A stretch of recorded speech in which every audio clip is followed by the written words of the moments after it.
L'idea è nata perché io da 9 anni lavoro sul turismo, faccio la guida cicloturistica e siamo tanto amici con Federico da anni, anche ci conosciamo. Abbiamo detto dobbiamo fare un po' un salto di qualità, io cercavo un punto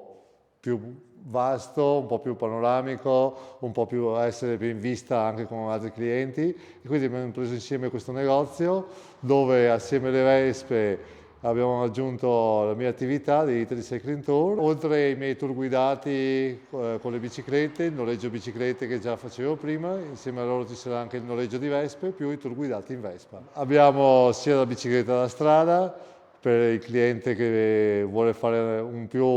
giro muscolare, la bicicletta mountain bike e soprattutto le e-bike che adesso stanno andando per la maggiore, adatte a tutti, famiglie e persone con poca esperienza. Abbiamo la fortuna di essere collocati nel cuore delle colline UNESCO. Siamo sicuri di dare un ottimo servizio a chi vuole scoprire i panorami fantastici che ci sono.